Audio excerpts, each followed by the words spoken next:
Got a new report that Captain America Brave New World ticket pre-sales are reportedly on par with Eternals, and this is absolutely disastrous for this movie. And in fact, I think it kind of already confirms what I said in a previous video, that as we got closer to this film's release date, the expectations, the predictions for this film would go down, and I think we're already seeing that with this report. I wrote this up over at phantompulse.com. You can find the link in the description below. I encourage you to head on over there, become a paid subscriber, and help support us in bringing you articles like this. So, in a post to X, box office analyst Luis Fernando wrote this. After 2 days of pre-sales, although nowhere near Quantumania, which opened on the same weekend in 2023, Captain America Brave New World is currently 1.4 times better than The Marvels and Joker Folie à Deux, on par with Eternals, and not that far from Black Widow and Dune Part 2 after their first 2 days of pre-sales. So we'll get into this a little bit later and show you why this is not good and this is really, really bad, and why it is worse, already worse than what we saw from initial projections and predictions and expectations. Keeping the same pacing in relation to the other films, Captain America 4 should be securing a 3-day opening above both Thor and Captain America, the First Avengers, and could even challenge Shang-Chi's 3-day opening. So Thor and Captain America, the First Avenger came out in 2011. They were some of the first films in the Marvel Cinematic Universe. It was before the absolute blockbuster of that first Avengers film, and definitely before Marvel and Avengers kind of basically took over the movie-going zeitgeist, which it did, right? It totally did, which was higher than Eternals thanks to positive word of mouth and Labor Day holiday boost. I'm not sure about that. I think Shang-Chi had almost zero competition and was in theaters for like 2 months. And there was nothing else in there. I think that really has more to do with Shang-Chi's opening than anything else. Similar to what Captain America 4 will also benefit, especially on Sunday. But Captain America has an advantage none of those films had. It's coming right after Deadpool and Wolverine, which certainly brought the MCU back to several casuals' radar, and that alone could help Cap 4 to achieve stronger walk-ups than its comps ever could. Well, we'll see. That's pretty optimistic, very optimistic, especially considering like the report also is already lower, in my opinion, than what we're already seeing from some previous predictions and expectations. And we saw those predictions from Sean Robbins at Box Office Theory. He shared that the film would gross between 81 million and 107 million in its opening weekend. And then he ultimately predicted the film would gross 96 million. As far as its entire domestic box office run, he shared that it would be between 195 million and 280 million, and ultimately predicted that it would come in at 240 million. That's really bad for a Marvel film. I remember that's really bad. And if you maybe double that, maybe there's a little bit more on the international side, you're looking at a $500 million film, maybe 600 million if it does really well internationally. It's not good, and it's definitely not going to be enough to break even, as we'll see here in a little bit. Deadline's Anthony D'Alessandro also reported that box office tracking service Quorum predicted the film would gross between 86 million and 95 million in its first 3 days at the box office. So you can see that's kind of already, it has a little bit of a higher low end, but a lower high end, right? According to compared to Sean Robbins over there at Box Office Theory. So if we actually kind of extrapolate these numbers here that Luis Fernando shared, that it's on par with Eternals and currently 1.4 times better than the Marvels. Well, Eternals only had an opening weekend of 71.2 million, right? So that's a lot lower than 81 and 86 million. That's a lot lower. So I think that these pre-sales indicate that these expectations, these predictions are going to go down.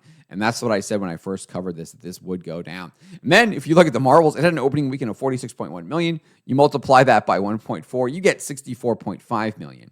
And that number is actually on par with Captain America, the First Avenger, because if you go back all the way to 2011, it grossed 65 million in its opening weekend. Not factoring in inflation. If you do factor in inflation, that film would have grossed 90.7 million in like 2024, 2025 dollars. That means the film could be on pace. This Captain America Brave New World could be on pace to perform 30% worse than Captain America the First Avenger, 30% less than Captain America the First Avenger. If it kind of has that 64.5 million number, that's 1.4 times the opening weekend of the Marvels. And again, obviously, I'm just extrapolating that based on pre-sale numbers. So he points out that you could have walk-up traffic and all those other things, right? So that could change that. But what we're looking at now, based on his report, on par with Eternals, 1.4 times than the Marvels.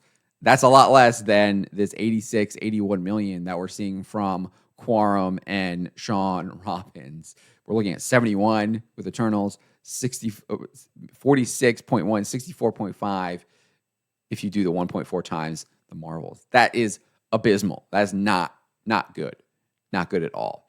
Would be one of the worst performing Marvel Cinematic Universe films, even without factoring in inflation. That's how poorly this film would do. And so based on this information, it is likely to conclude this film will lose a significant chunk of change for both Marvel Studios and the Walt Disney Company. It's going to lose a ton of money, I think. A rumor from World of Real last June claimed the initial budget was $275 million, but reshoots would cost between $75 to $100 million. So, and that was in June, right? We know that they did more reshoots in like November and December. And I think there were also reports that they were doing reshoots this year as well. Like, that's how bad it is. Like, their budgets have just like absolutely exploded with this film. So even if we take this $350 million kind of like very conservative number that we're seeing from everything, if you multiply that by 2.5, which is the normal kind of number that you do when you try to figure out what a film needs to make to break even, just to break even, because that factors in basically the theater cuts. It factors in a little bit of how different countries have different cuts. So if you're looking at China, that has a much greater take compared to the studio take, whereas in the U.S., the studio gets more from the box office than the theaters do, right? So if you do that, you have to make, it means it has to make it around $875 million to break even. And then we go back, look at some of those comps that Fernando made. You look at Eternals, that film only grossed $401.7 million in its entire box office run. Shang-Chi only did 432, and then Black Widow did 380 there if we round up. It did release day and date on Disney Plus, and I think if memory serves, it did around 60 million on Disney Plus. So if you add that 380 plus 60, what are you at? 440. So that is nowhere near 875. Nowhere near 875. So it does not look like this film is going to perform well at all. And Disney, I think, has only to blame themselves. Marvel has only to blame themselves. This film never should have even been greenlit. It was, I think, in my opinion, was obviously greenlit to push the DEI woke agenda, which is being excised from the federal government by newly elected President Donald Trump. He has an executive order saying that is done. And then there was just a memo that went around yesterday instructing basically the U.S. government to remove all of their DEI departments, and they are no longer to be basically paying for companies that have DEI suppliers and things like that as well. So a lot of these companies that are being propped up by the U.S. government are going to be losing business almost immediately. And we know that Marvel and Disney do this as well. They have this in their policies where they pay certain businesses that are owned by certain types of people because of what those people's skin color is, what their sexuality is, what their sex is, and they're specifically doing that. And we also know that they have the whole like casting agenda and thing like that. And I definitely think that's what this film was. I think it was Nate Moore, was one of the main producers. This was kind of part of his vision. Kevin Feige credited Nate Moore for pushing Eternals to the top of the production list, and specifically noted it was because of all the race swaps, the gender swaps, the sexuality changes, and claiming it was all baked in, and that's why it moved to the top based on like Nate Moore's vision and everything like that. Nate Moore is no longer going to be with the company following this film, so maybe there's some changes happening there, but that's clearly, I think, why this film was getting made.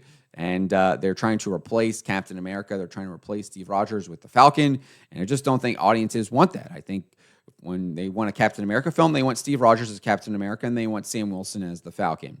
And because that's who they are. And I think this is going to be reflected in the box office grosses, and we're kind of seeing that play out already in basically what we're looking at for these projections, these predictions, and these expectations. And I actually think it's probably going to go lower. I think it can still go lower, even if we're looking at 71 million, 64.5 million. I think it might even go lower because I just think people are kind of fed up with this stuff, and they just don't want to support it. They don't want to see it, and they're just done with it. But let me know what you guys make of this. Let me know in the comments below. Remember to always be charitable, especially to each other, and to always, always speak the truth. And never forget that everything woke turns to crap.